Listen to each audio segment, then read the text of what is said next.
As I said, I've been in the emerging media technology society space for almost 20 years. My experience deals with augmented, mixed, and virtual reality, and it moved into AI, where I've testified at the Indiana General Assembly for commerce and economic development. I'm giving some consultations to the state of New Mexico right now on some thoughts.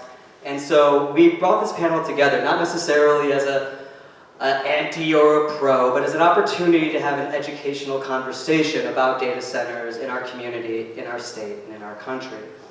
One of the questions that or a series of questions that we are all asking ourselves is, who bears the risks here? Who actually benefits from these data centers? What are they doing to our environment?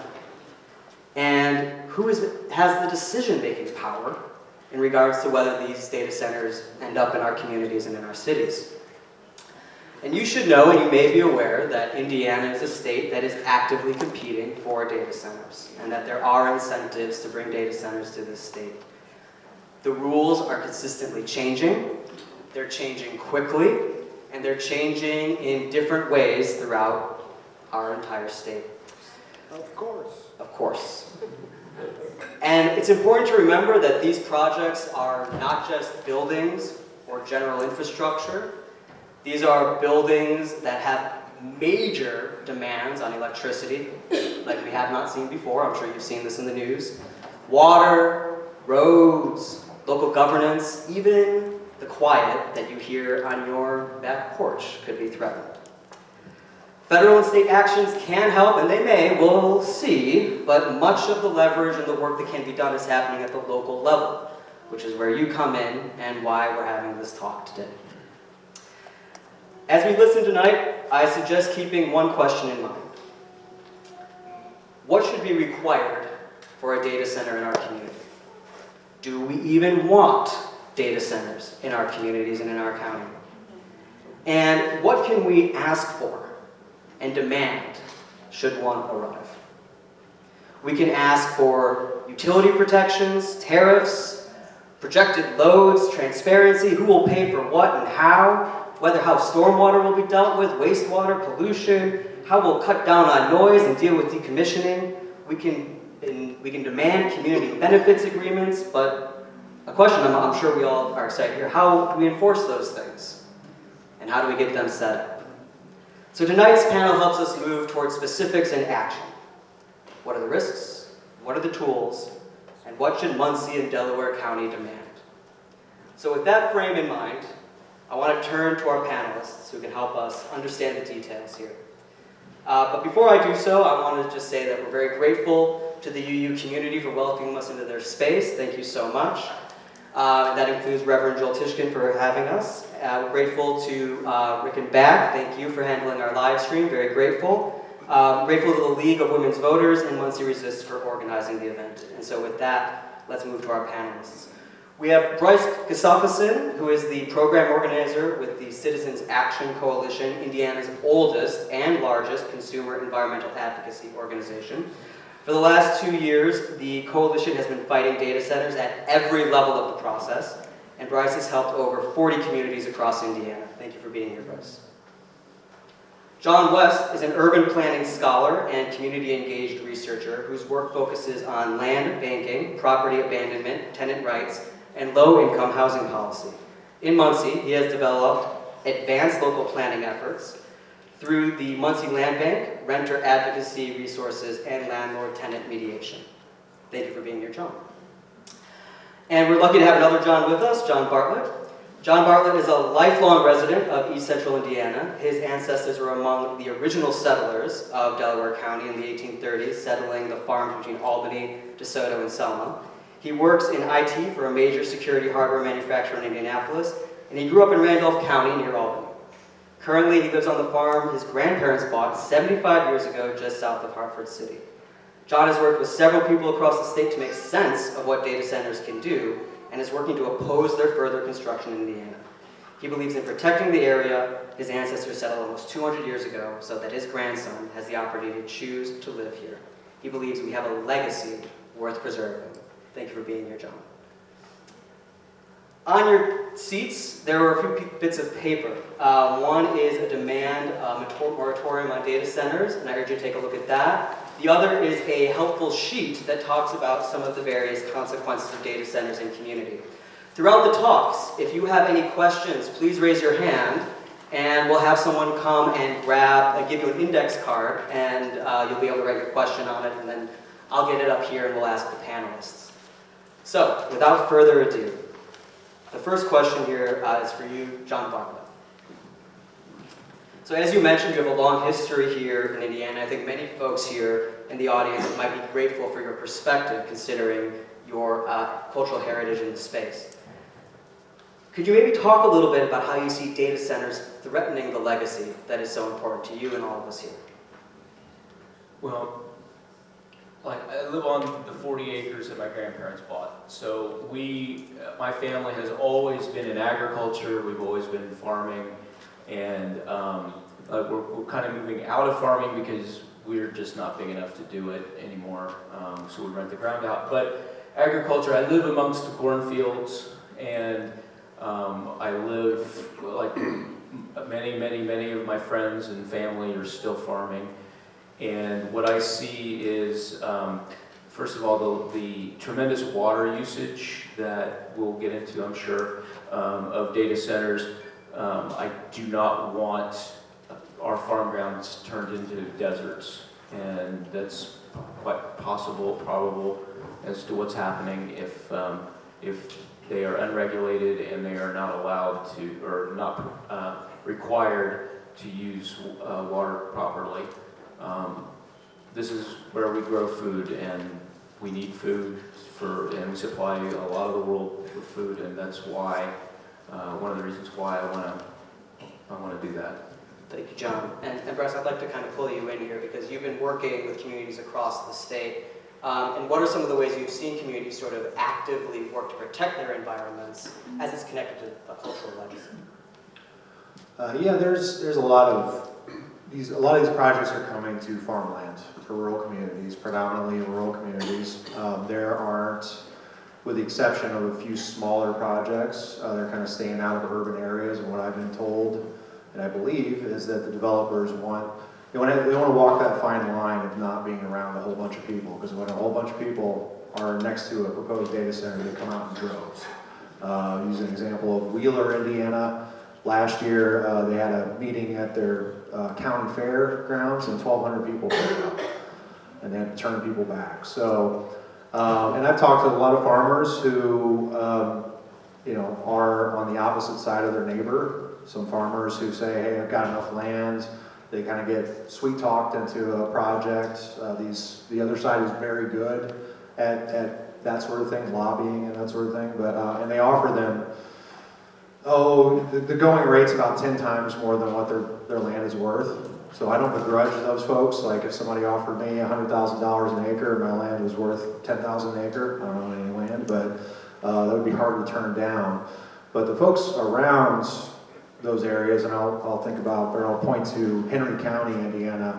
They're just hardworking farmers that want to maintain their lifestyle. And all of a sudden you have this massive project that's really overturning kind of the whole community out there.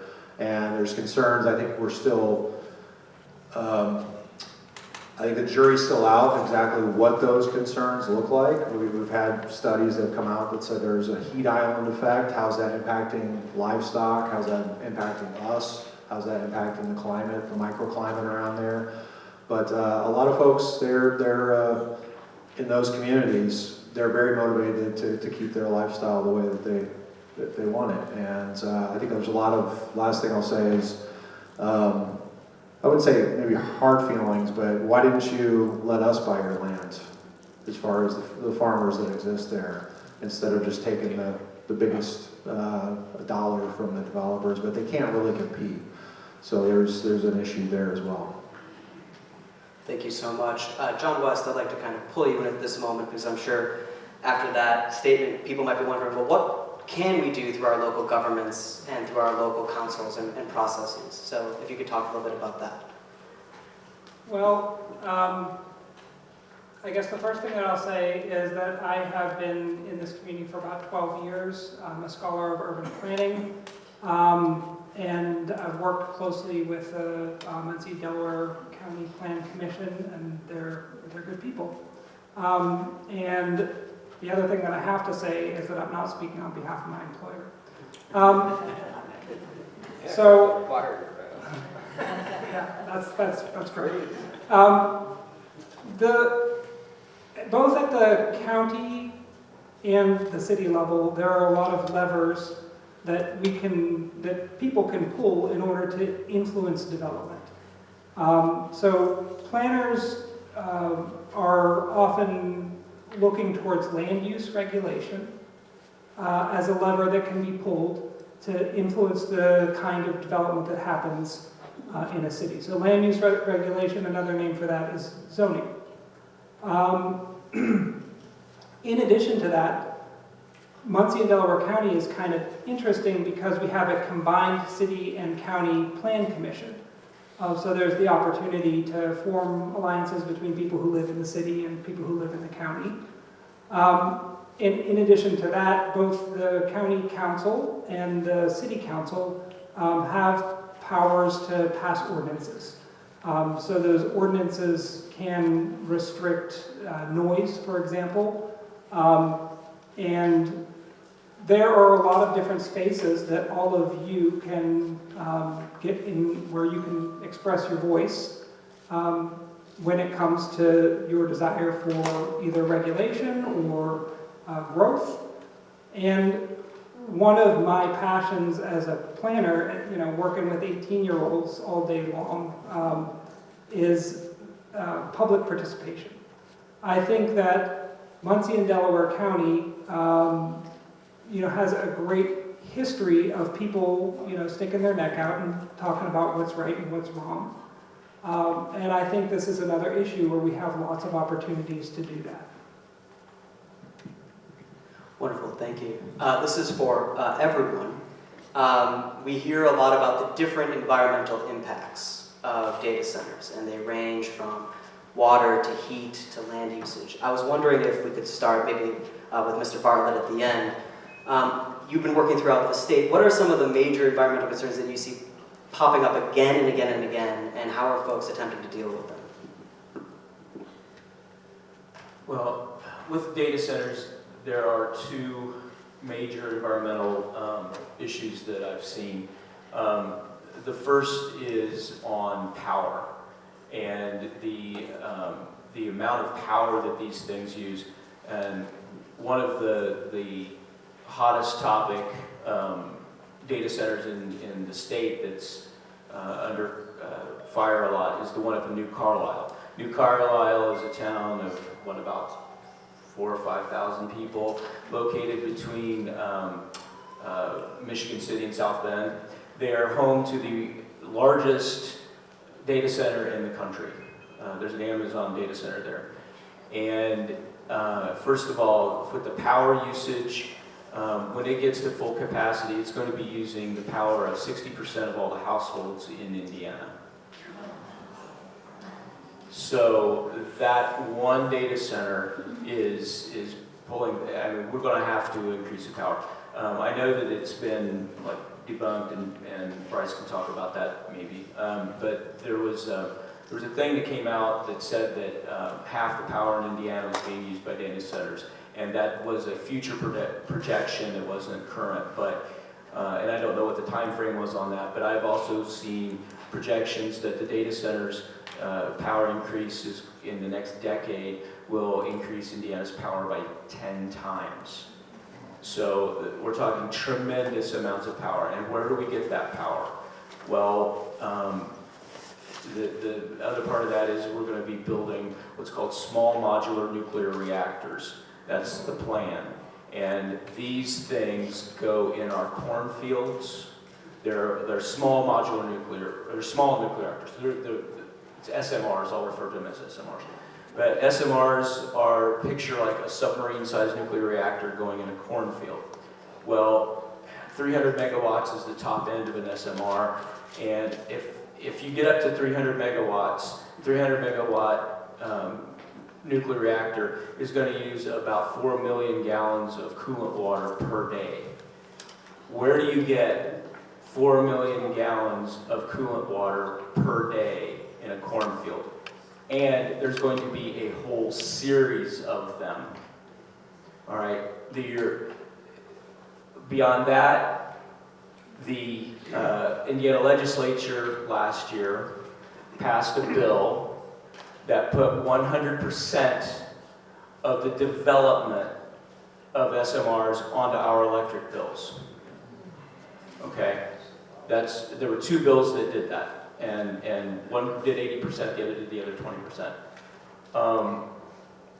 And it's supposed to continue they're not ready to go. They're projecting within 15 to 20 years is when the first SMR will be turned up. So we're going to be paying billions of dollars in that over the next 20 years.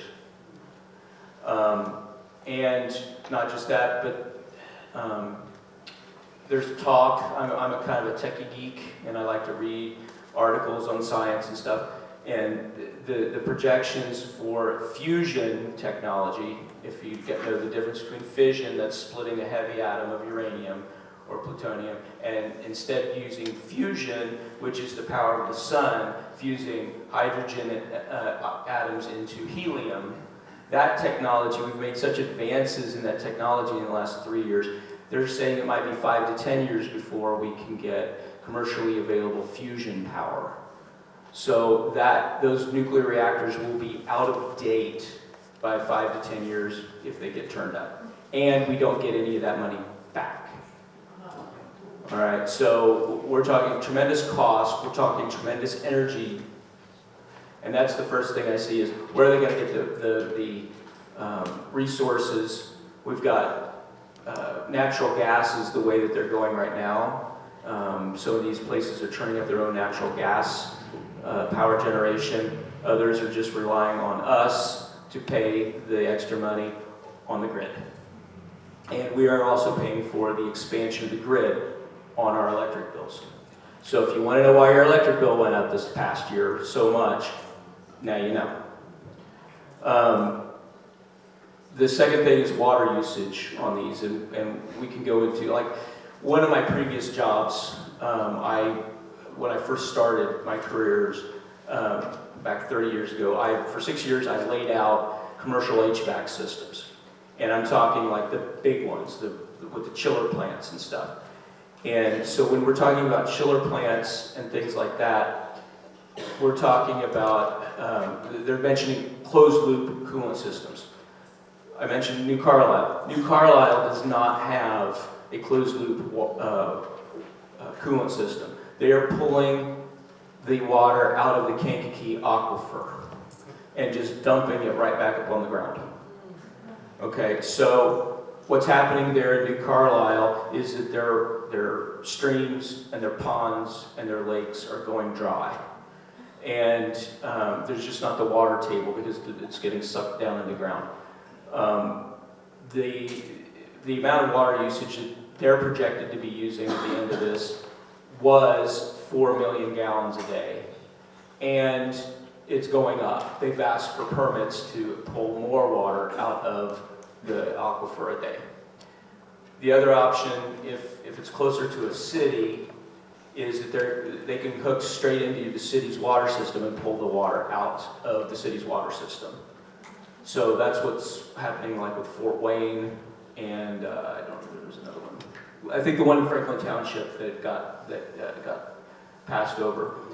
But this much water, and I can talk more about closed loop water systems later.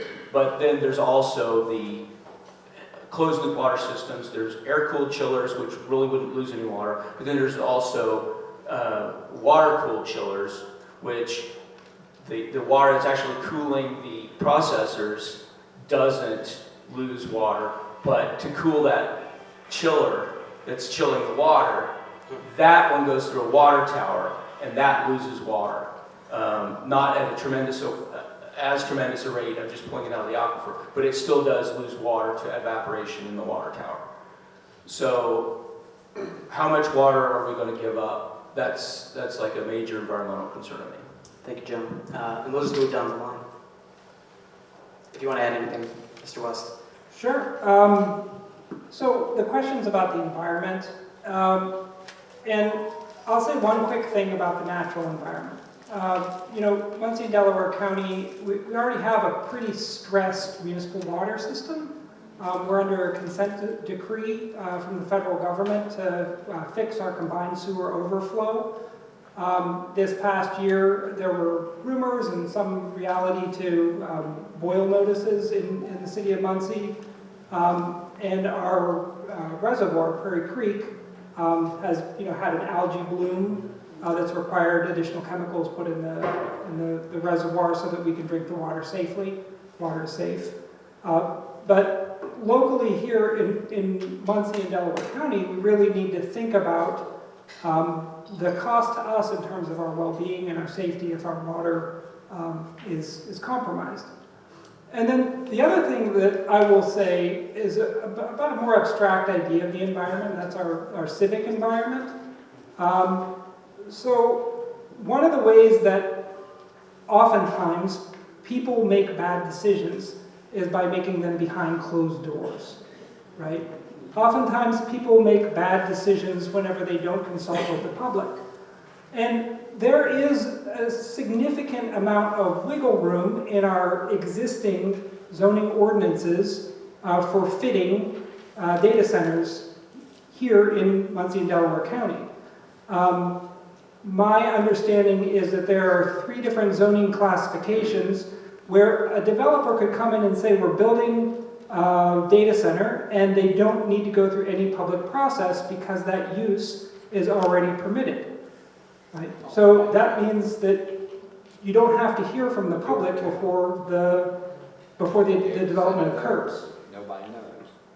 Right? And so as a person who's interested in public process and all of us envisioning what a good future looks like together, I would be concerned about the stress to our civic environment if something was put through without any public notification.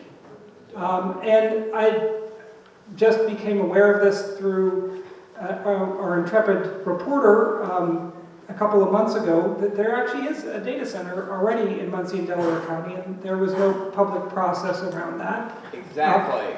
It's a data center that does crypto mining, which is kind of a wild, speculative economic tool that people bet on, basically. It's very environmentally intensive. So, as much as we're thinking about the natural environment and water and electricity, I think we also need to think about our civic environment and think about how we make decisions together in public for things that are going to impact all of us. I just want to piggyback on that and say that every community that I've worked with and been in touch with, it is upending people's lives. I mean, it's forcing people to kind of come to the realization that the people in charge aren't necessarily looking out for their best interest always. That's not always the case. A lot of projects have been stopped, but I just wanted to second that idea of the civic health of our society has, this is a stress test for that, I would say. I'm sorry? Oh.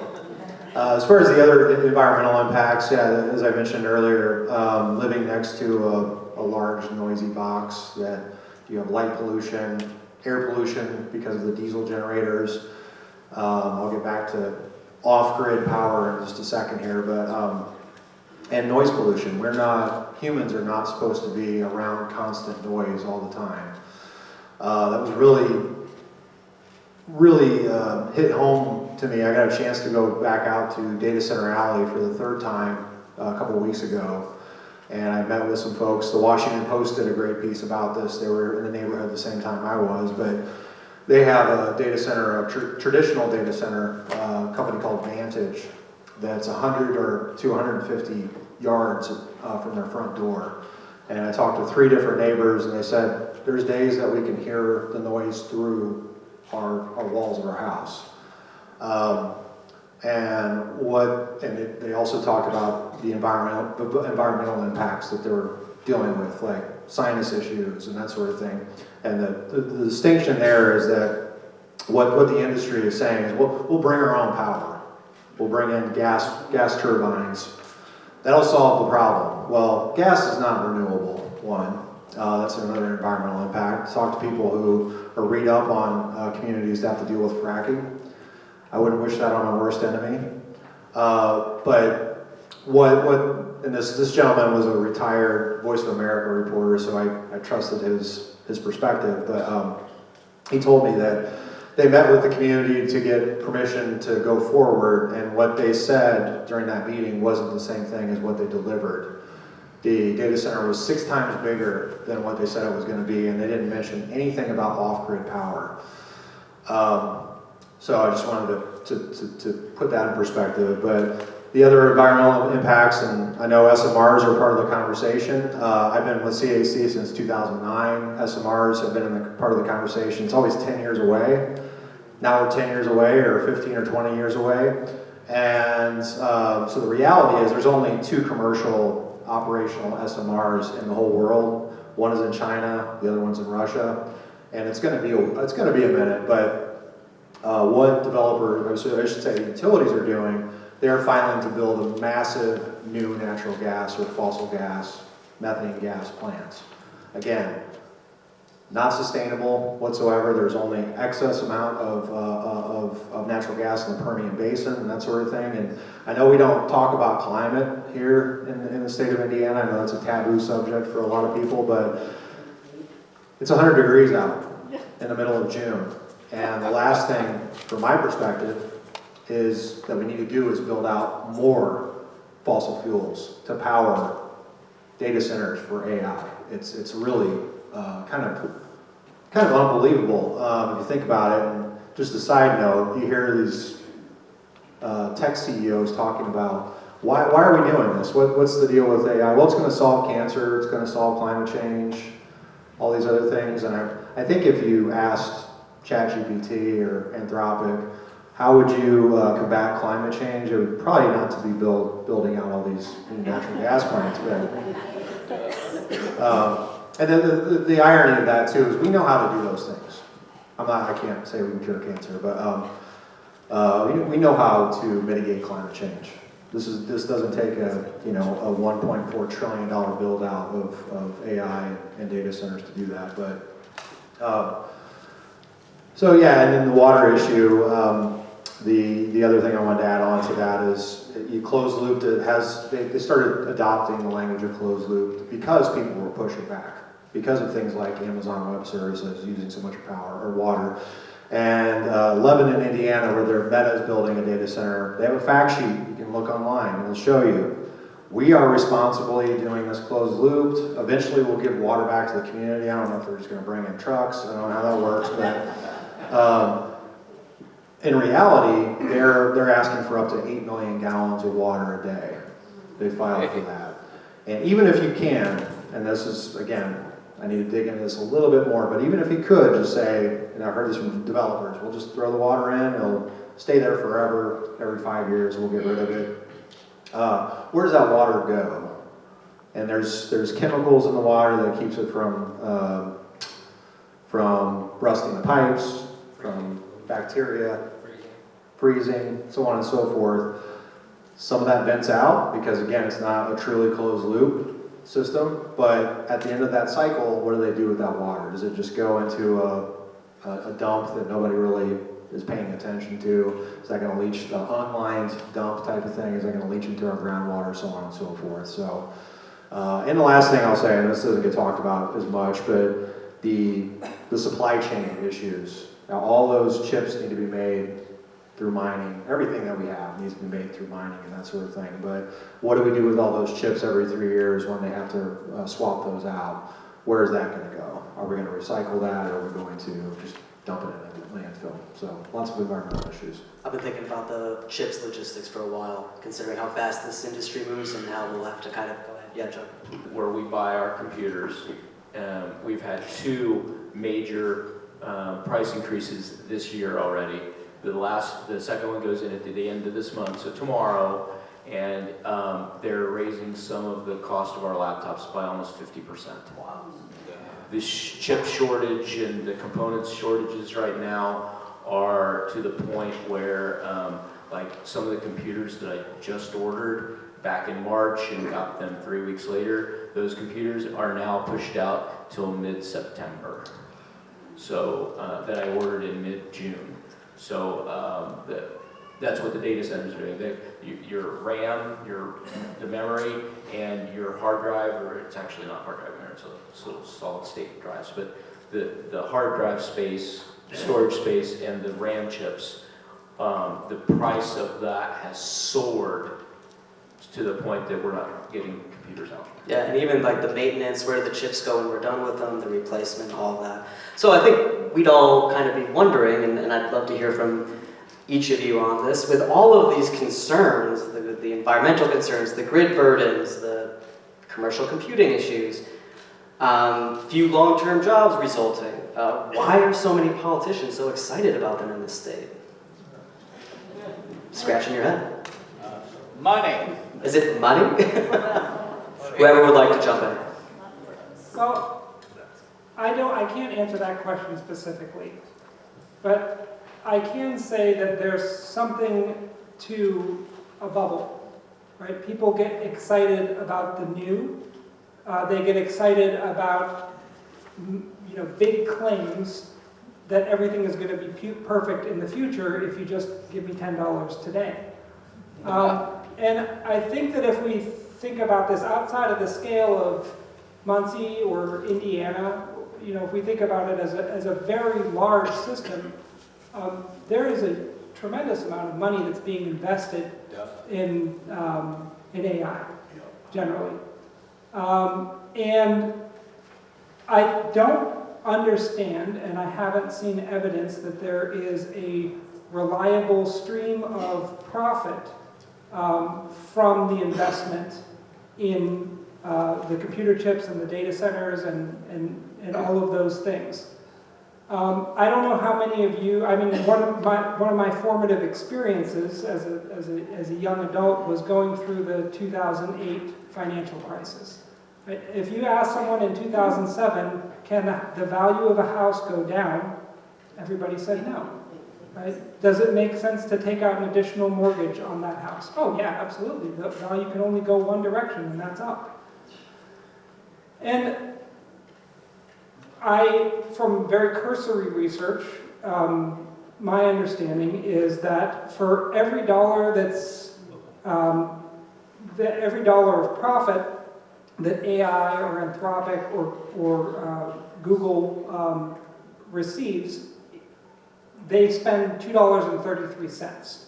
So the system for profiting from AI has not yet been figured out. And I think this brings us to a question that we need to be asking our local leaders and our state leaders, which is, what happens if this turns out to be like the 2008 housing bubble, or this turns out to be like the 2000s dot-com bubble? Because this is just a wildly unregulated industry, right? It's an industry that is completely speculative. The stream of revenue that's going to support all this investment has not yet been figured out. And that leads to a lot of questions that kind of circle back around to what we can do in this community in terms of what we ask for when someone says they want a data center. How many of you have ever driven by the old GM site or the old Burke Warner site? Why are those sites still sitting there in that condition? It's because when those companies went bankrupt or filed for bankruptcy and then opened under a different operating LLC, they weren't required to pay back any of the costs that the community incurred. So the GM site is still sitting there with just concrete and pollution. The Borg Warner site is still sitting there, and so I think that what I've learned in my adult years is that if we're going to invest in something that seems a little bit speculative, we might want to ask for some guarantees about what's going to happen if it shrinks, if it fails, if the future isn't as rosy as we think it's going to be. And those are normal things that communities ask for, right? Communities often ask for assurances that when public money is spent, that there is a benefit to the community. They're called community benefits agreements.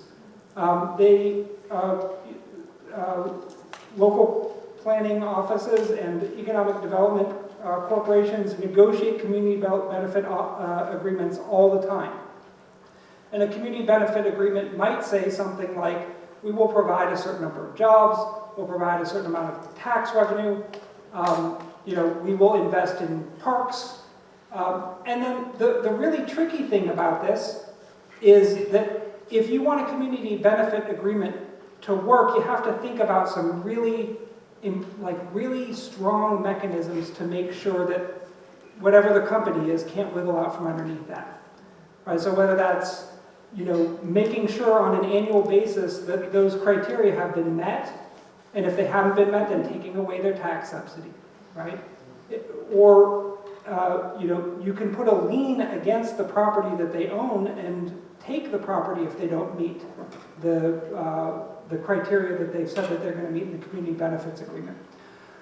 So I guess all of that is just to say, I don't really spend a lot of time speculating about why, politicians do things. I think about more so what can we do as ordinary people, and I'm pretty ordinary, in our community to assure that if this thing goes well, that we do well, and if this thing goes poorly, we still do well. So that's how I'd answer that question. Well, first of all, my father, having worked at both GM transmission, Chevy transmission, and at Delco Battery, and my grandfather, having worked at Borg Warner, Warner Gear, why don't we just cover those sites and solar panels?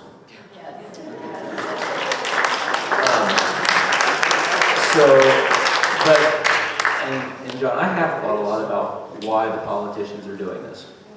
And in talking to local county commissioners, county council members who've been on their positions for a while, the one thing they keep coming back to prior to last year, was that 2010 amendment, constitutional amendment we passed in the Indiana Constitution, which put the caps on property tax rates.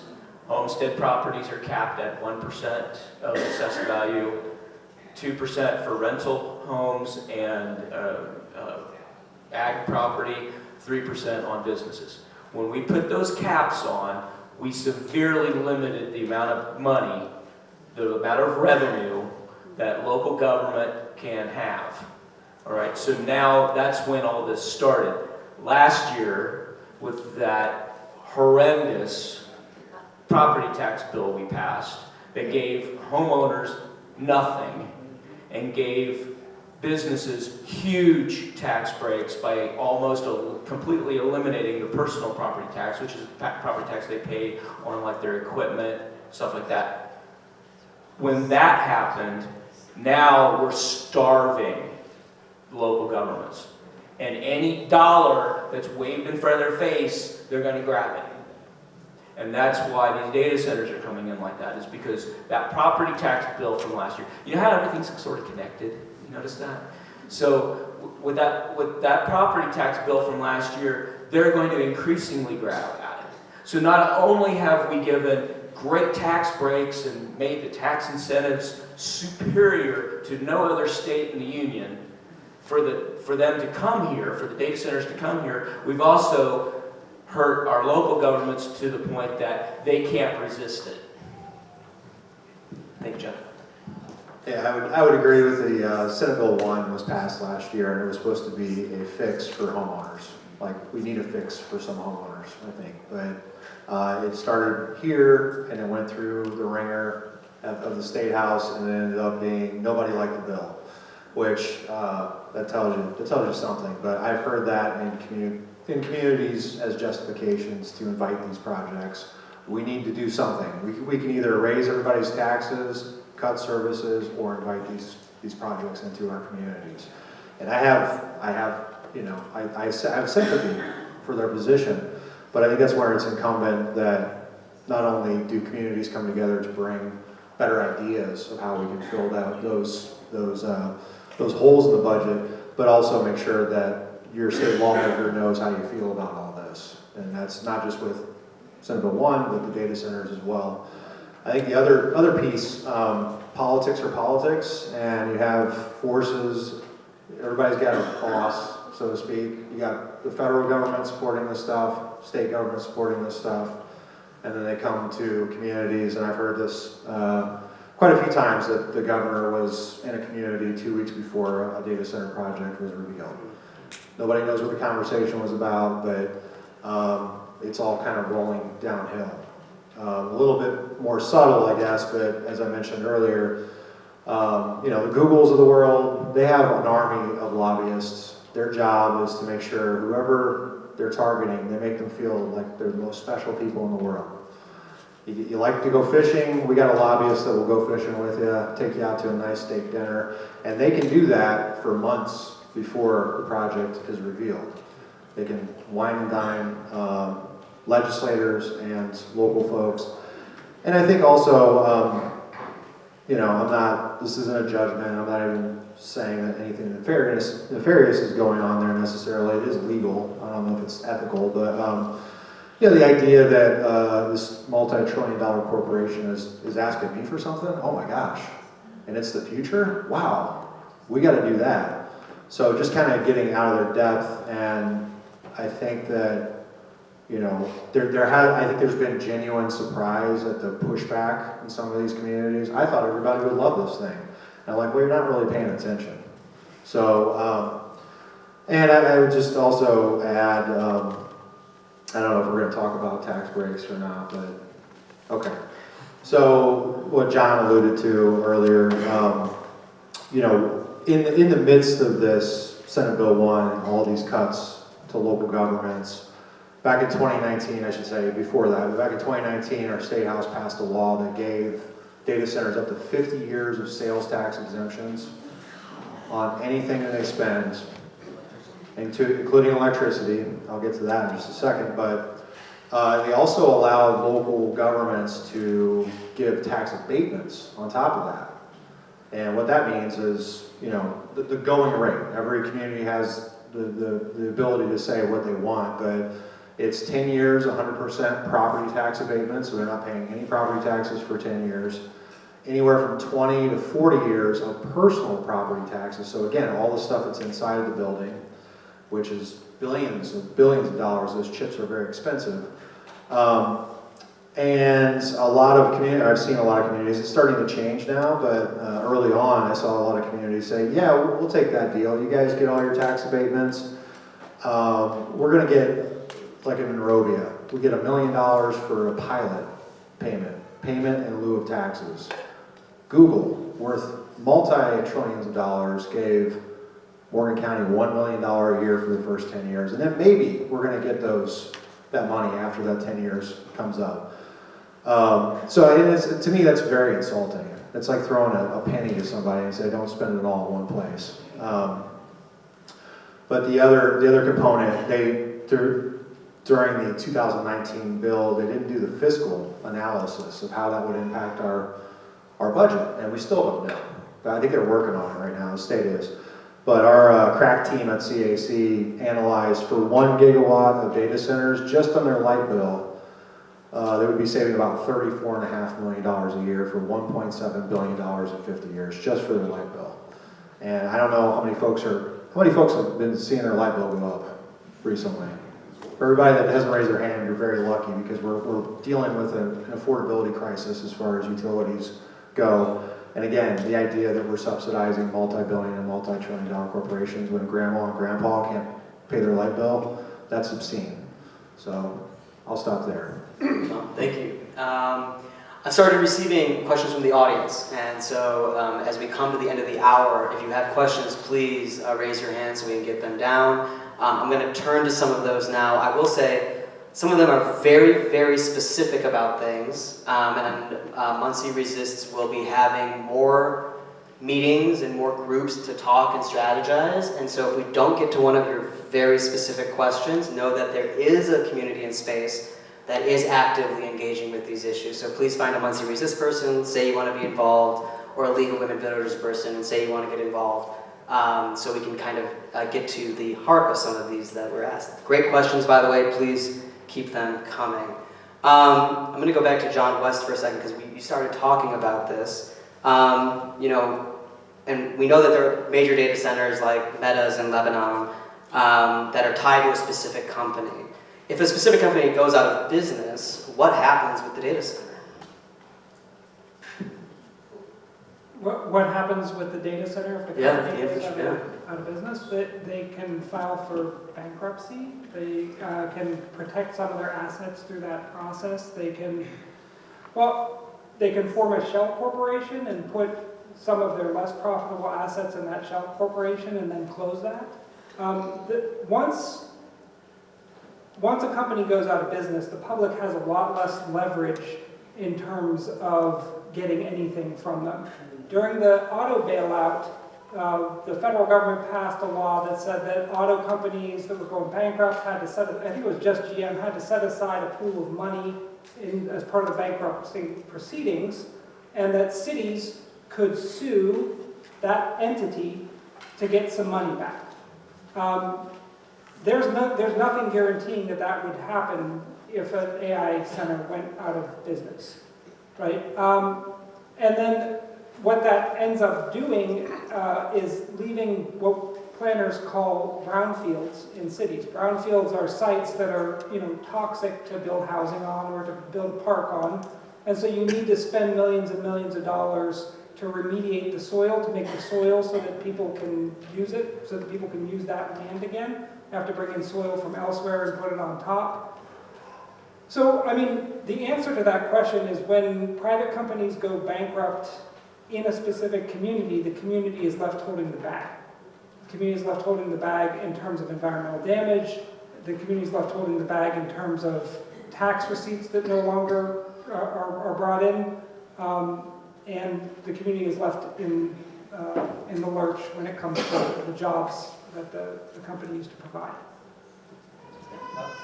Yeah, I just want to add, because that is a concern for a lot of communities. What happens if the bubble bursts and we just have these buildings? I'm like, pickleball, I don't know, but in all seriousness, and I forgot, I wanted to bring up what you said about bonding. So there are certain industries that, again, if they have an exit plan and they give money to communities to say, we're going to keep this, they're forced to, essentially. There was a project just recently that unfortunately our Indianapolis City County Council, or our Metropolitan Development Commission said it was okay for them to move forward, but a company called Sabi, and they had a town hall, and the CEO was on one side, the community was on the other, and they said, have you all thought about bonding? And he laughed. He laughed at the community. I'll never forget that. He laughed in their faces and said, we don't do that. And I'm like, maybe you should.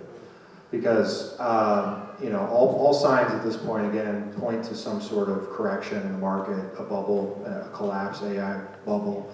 And on the other side of town, one of our city councilors who was instrumental in us fighting the Google data center that was coming to Franklin Township, he works in the industry. And he's on record saying that I think in the next 5 years we won't have these data centers, or there's going to be a technological shift and we're not going to need these data centers. So if that comes to that, I think that would be a good demand. Make sure Muncie, because I haven't heard any other data center developers offer, we're going to bond these projects and make sure that you all are left holding the bag. Yeah. One thing I want to bring up here, and this I think is a good time to bring it up, is when you see all this stuff online, you're on social media, you're on whatever, and you hear all these things about data centers, just please be aware that there is a lot of, I don't want to say necessarily misinformation, but it's confused information. And we've had data centers for decades. What the data centers were is not what we're talking about now when we're talking about data center. Like my company, we've done business with data centers for decades. It's traditionally it's a place where there's a bunch of servers and high-speed internet into them, and we store data there. And we have servers there that run remote access so that you don't have to take the data so far across. You can remote in, and all the company's data is in this one place, and you can have super high speeds and productivity issues, okay? You eliminate productivity issues. That's not what we're talking about. What we're talking about here today, we're talking about generative AI data centers. And that is completely different, because what it's trying to do is it's trying to learn processes. It's trying to anticipate and learn what you do, and how you make decisions. Like we were talking, he talked about curing cancer. Well, so like if you would go into your doctor, you have a pain or whatever, and they do 3 or 4 scans on you, and the doctor has to look and try to figure out what it is. Well, if you can train AI to look at all of your scans and come up with what's wrong with you, a diagnosis that much faster. And in certain times, I mean, like if you're going in, there was when we were at a convention here a couple weeks ago, and one of the guys I was there with, he started having heart issues. And so they took him to Eskenazi. Now, fortunately, initially they thought he had a heart attack. Okay, they did scans on him. The next day they said, no, you didn't have a heart attack, you have a clogged aorta. Your aorta was clogged. You were heading toward a heart attack, but you got here in time, so it was safe. But think about how much, if we had that diagnosis a whole day sooner, he could have gotten the stents and everything in a whole day sooner and gotten out faster. It could have saved his life. We saved his life anyway, but I mean, you see what I'm saying? We could have had that diagnosis that much faster. That would be the good side of generative AI. There's so many bad sides of it. Just take your imagination and let it go. Hopefully we don't ever wind up to the Matrix or the Terminator. But that's a pot, that dystopian stuff, but that's possible. I mean, we don't want it to go that far. But helping us, that's what could help us. Thank you, John. I'm going to ask you all to do something, because we got this question, and I think it's really valid, especially when we're communicating to others. We hear these big numbers all the time. 8 million gallons of water, for example.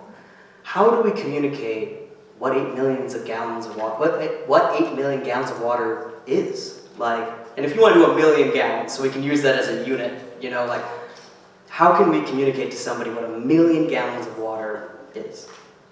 Somebody did a comparison of how many Olympic-sized swimming pools that would be, but I can't remember the numbers. And they're just FYI. I mean, we use a lot of water as a species. We use a lot of water for farming, which feeds us. We use a lot of water in other industrial facilities, that sort of thing. But I think it's part of the concern is, and the overall concern about this is, again, we're not getting told what are these actually for? What are all these? Why do we need 60 plus projects across the state? Why do we need thousands of proposed data centers? What's the benefit to the community?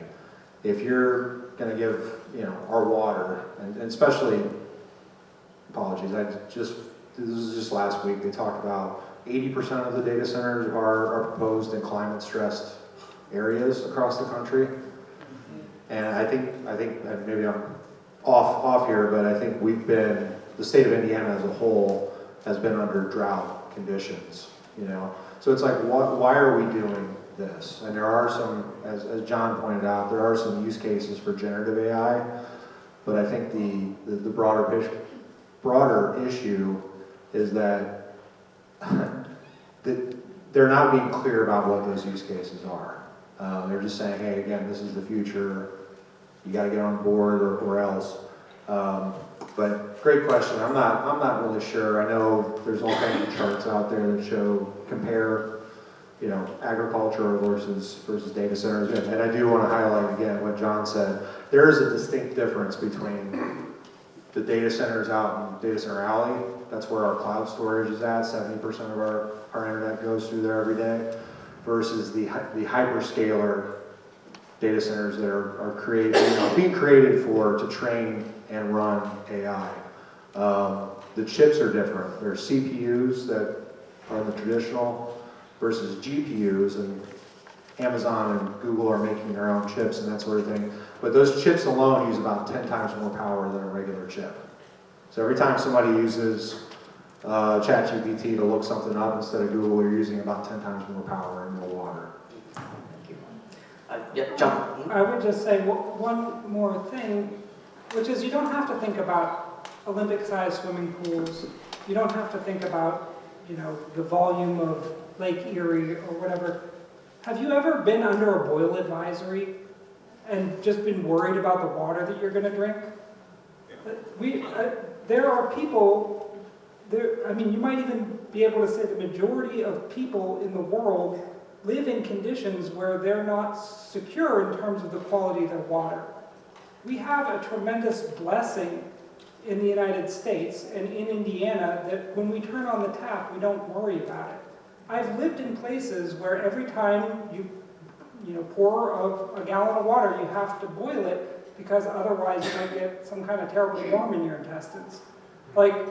There's no need to think about it in terms of the consequences to you and your community. Because I think one of the things that people have been really successful at preying on Americans with is things that have traditionally been abundant here. Right? We're in a strange situation where, housing was this amazing commodity, this amazing abundant commodity in the United States that everybody thought could only go one direction in terms of the value of housing. And we squandered that. We really did. We allowed people to make terrible decisions with our money in terms of investing in housing. And then we had a housing bubble, and you know what? No housing has really been developed for a number of years after that. And now we have a housing shortage, and now we know what it's like to live in Poland or Czechoslovakia, where housing is always a big problem. We're introducing ourselves to problems that other people face every day. And there's no reason to do that.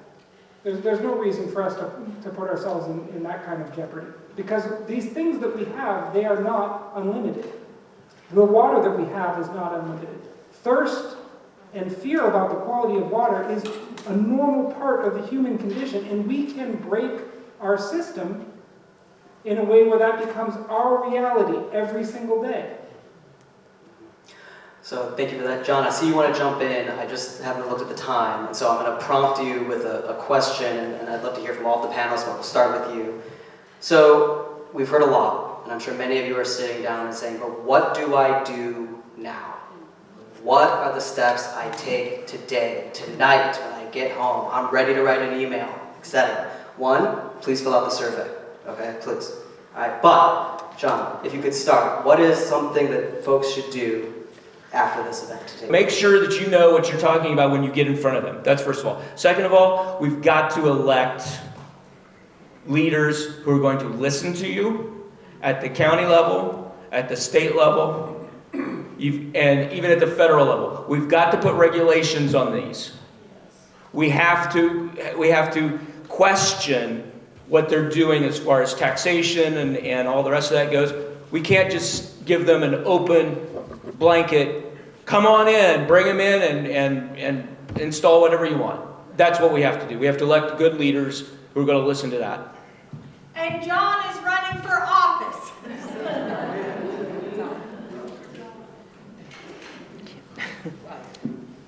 I'll say a few things about what you can do locally here. So there are, two major units of government that we're sitting in right now, right? We're in the city of Muncie. The Muncie has a city council and a mayor. City council meets regularly, holds public meetings. You can go to those public meetings. What night of the week are city council meetings on? First Monday of every month. And the county council holds regular public meetings. The county commissioners hold regular public meetings. The Delaware Muncie Metropolitan Plan Commission also holds public meetings. The Delaware Muncie Metropolitan Plan Commission is the entity that's responsible for our land use and zoning regulations. The people who work there are lovely, so don't be mean if you go to their meetings. But their meetings, let's see, I actually wrote it down. If you want to go to a meeting or if you want to talk to folks in the DMMPC, July 9th is the next meeting. You can go and talk about how we can strengthen our land use regulations so that data center development is included in all of the different categories of zoning. So that if a data center comes to town, there's a public process for debating what the terms are or whether it should come. Right? We can do that. And then someone asked me earlier today about ordinances with regard to noise. And so data centers tend to be loud, especially if they're using diesel generators. Both levels of local government have the power to pass noise ordinances. So those noise ordinances can specify the decibel level that the noise can be. They can specify the hours that various levels of noise are permitted. These are all things that we can do just literally by driving 5 minutes and going and talking to these folks. Again, I want to stress, a lot of them are quite reasonable.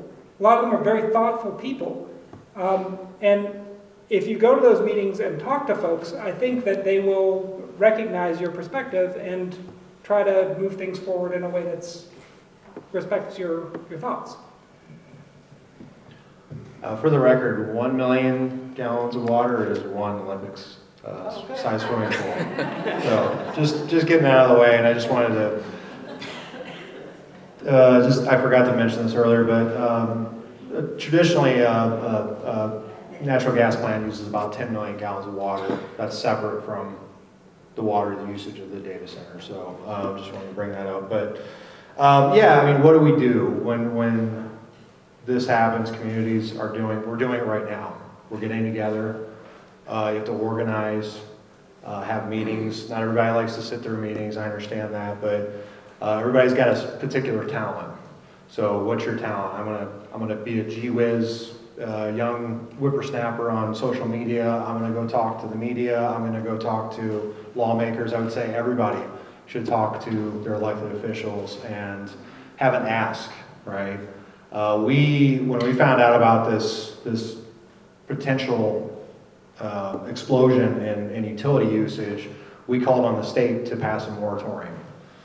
And we had a little bit of traction with a few lawmakers. No party has taken control of this issue and said this is our fight. So we had people from each party who were like, that sounds like a good idea. Let's get our head wrapped around producing more power than we've ever produced in our lifetimes.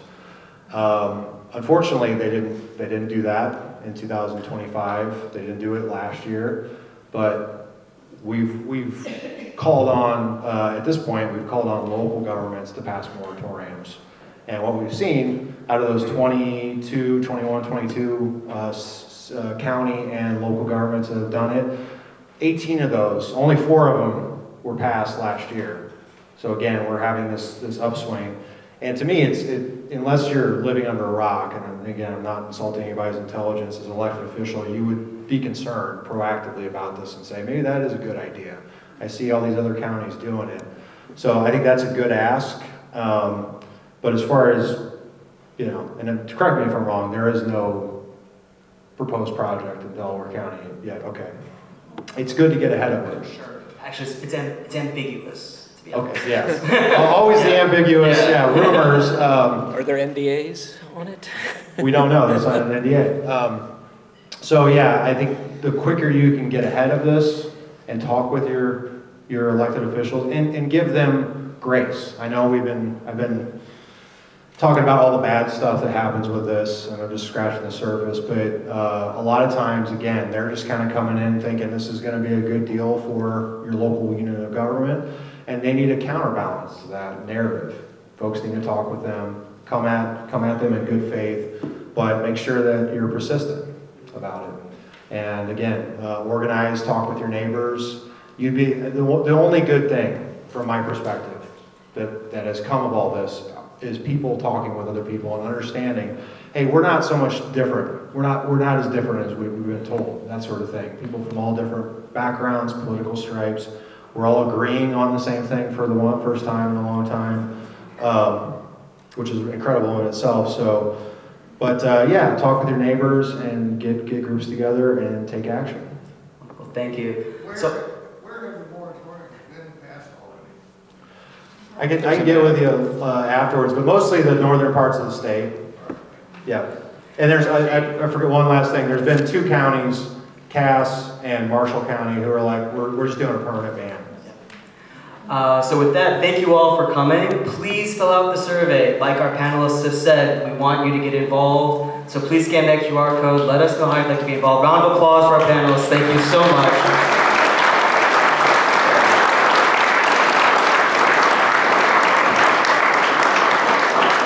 Wonderful. And we'll do our best to get some of these questions answered via email that weren't answered, or if you would like to come and speak to the panelists, I'm sure some can hang around. Thank you again. Get home safe.